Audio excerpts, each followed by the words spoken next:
প্রথমেই আপনাদের সকলকে হাত জোর করে নমস্কার জানাই। দেশ বিদেশ যে যেখানেই থাকেন না কেন সবাইকে আমি নমস্কার জানাই ও আপনাদের পরিবারকেও আমি নমস্কার জানাই। আমেরিকা, অস্ট্রেলিয়া, ভারত, বাংলাদেশ, ত্রিপুরা, মেঘালয়, মিজোরাম যে যেখানেই থাকেন আমি প্রত্যেককে দু হাত জোর করে নমস্কার জানাই ও সমস্ত আসামবাসীকেও আমি নমস্কার জানাই। আমি পশ্চিমবঙ্গ থেকে অ্যাস্ট্রোলজার রাজ জ্যোতিষী শ্রী বিশ্বনাথ চক্রবর্তী। আমার হোয়াটসঅ্যাপ নাম্বার 7908825483। আজকে আপনাদের সাথে আলোচনা করব তুলা লগ্ন, কর্কট রাশি, তুলা লগ্ন, তুলা রাশি, তুলা লগ্ন, মিথুন রাশি, তুলা লগ্ন, সিংহ রাশি, তুলা লগ্ন, ধনু রাশি। লগ্ন তুলা, কিন্তু রাশি যার যেটাই হোক না কেন, তুলা রাশিও হতে পারে, ধনু রাশিও হতে পারে, মকরও হতে পারে, কর্কটও হতে পারে, সিংহ হতে পারে, রাশি যেটাই হোক না কেন। এখন যে বিষয়ে আলোচনা করব, তুলা লগ্ন, কর্কট রাশি বা যে কোনো রাশিই হোক না কেন, তুলা লগ্ন যাদের আছেন বিশেষ করে আমি তাদের জন্যই এই ভিডিওটা করছি, এবং কর্কট রাশিও যাদের আছে তাদের জন্য করছি, ও কন্যা রাশির জন্য করছি, এবং মিথুন রাশির জন্য করছি। লগ্নটা মেন প্রাধান্য, রাশি হচ্ছে চন্দ্রের কারক, চন্দ্র হচ্ছে মনের কারক, আর রাশিকে নিয়ে অত গুরুত্ব সাধারণত প্রয়োজন পড়ে না, লগ্নটাই মেন প্রাধান্য সবাই আপনারা দেবেন।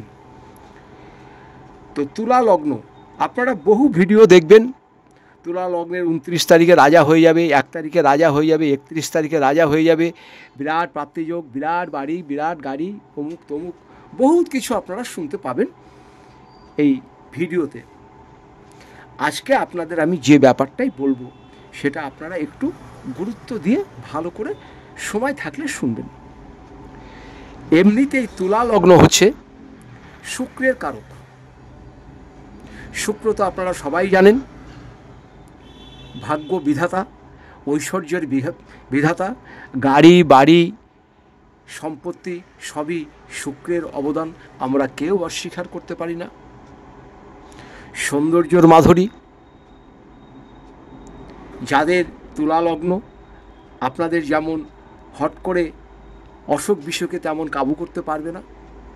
আজ আপনাদের 4-5টা কথা খুবই বলবো, আপনাদের জীবনে বিরাট কাজে লাগবে। যাদের তুলা লগ্ন আছেন বা তুলা রাশি আছেন বা কর্কট রাশি আছেন, ভিডিওটা আপনারাই ভালো করে দেখবেন বা শুনবেন। আপনাদের জীবনে কর্মস্থানটা বারে বারে আপনাদের পরিবর্তন করার ব্যাপার আসবে। একটা কাজ করবেন, কিছুদিন করার পরে মনে হবে এই কাজটা আমার ভালো লাগছে না, আমি আর একটা কাজ পরিবর্তন করি। একটা জিনিস আপনাদের একঘেয়েমি পছন্দ হয় না। আর অর্থকরীর ক্ষেত্রে প্রথম জীবনে আপনাদের অর্থর জন্য এ দোয়ার সে দোয়ার, এখানে ওখানে বহু কষ্ট করেছেন আপনারা। এই তুলা লগ্ন, তুলা রাশি যারা আছেন বা কর্কট রাশি যারা আছেন, বহু কষ্ট করেছেন, বহু দুয়ারে লাথি খাওয়ার মতন ব্যবহার শুনেছেন, ঘর থেকে বার করে দিয়েছে আত্মীয় স্বজনরা, কেউ ঠাঁই দেয় নেই, এমনও দিন তাদের গেছে। পেটের খিদেতে মনে হচ্ছে লেবারের কাজ করি, কলের জল খেয়ে থাকি, হোটেলে কাজ করি, রেস্টুরেন্টে কাজ করি, খালি পেটটার জন্য। তুলা লগ্নের জীবনে এমন একটা ঘটনা ঘটে থাকে যে কোনো একটি সময়। এবার আসি আপনাদের তুলা লগ্নের অর্থের অভাব আপনাদের কোনো দিনই হবে না। যে লগ্নের রাশি যাই হোক না কেন, আপনাদের অর্থের অভাব কোনোদিনই হবে না। তুলা লগ্ন, তুলা রাশি ও কর্কট রাশি আপনাদের অর্থের অভাব হবে না, কিন্তু আপনাদের যেটা হবে সেটা হচ্ছে মানসিক শান্তি আপনারা পাবেন না। কার জন্য মানসিক শান্তি পাবেন না? বিবাহিত জীবনে যেমন স্ত্রীর কাছ থেকে সুখ এবং স্ত্রীর ভালোবাসা আপনারা ঠিক মতন পাবেন না। স্ত্রী আপনাদের সাথে সবসময় উগ্র মেজাজে ব্যবহার করবে, স্ত্রীর ব্যবহার আপনাদের একদমই পছন্দ হবে না। এক্ষেত্রে এসছি ছেলেদের জন্য। এবার আসি মেয়েদের ক্ষেত্রে। মেয়েদের ক্ষেত্রে হলে এটা উল্টো হয়ে যাবে। যদি মেয়েরা তুলা লগ্ন, তুলা রাশি বা কর্কট রাশি হয়, সেক্ষেত্রে তাদের নেচারটা এরকম হবে ছেলেদের মতন, আর তাদের স্বামীরা স্ত্রীর সঙ্গে খুব বাজে ব্যবহার করবে। পয়সার জন্য আপনারা চিন্তা করবেন না, টাকা পয়সার জন্য আপনাদের চিন্তা করতে হবে না। টাকা পয়সা আপনাদের কাছে কোথা থেকে আসবে আপনারা নিজেই জানেন না, কিন্তু আপনারা শান্তির পিছনে ছুটে বেড়ান। বর্তমানে কেতু আপনাদের দ্বাদশে আছে। এই কেতু যখন একাদশে যাবে, অর্থস্থানটা আপনাদের খুব ভালো হবে। আর আপনাদের মহারাজ শনি হচ্ছে চতুর্থপতি, পঞ্চমপতি রাজ্যকারক, নবমপতি আর দশমপতি চন্দ্র, আর বুধ হচ্ছে রাজ্যকারক। কিন্তু চন্দ্র বুধের সঙ্গে যুক্ত থাকলে পারে অশুভ হিসাবে বিচার করা হয়। আপনাদের ভাগ্য এখন বর্তমানে ভালোই চলবে, কিন্তু যতটা ভিডিও দেখে আপনারা ভাবছেন আমার এই হবে সেই হবে, বেশি আশা করবেন না।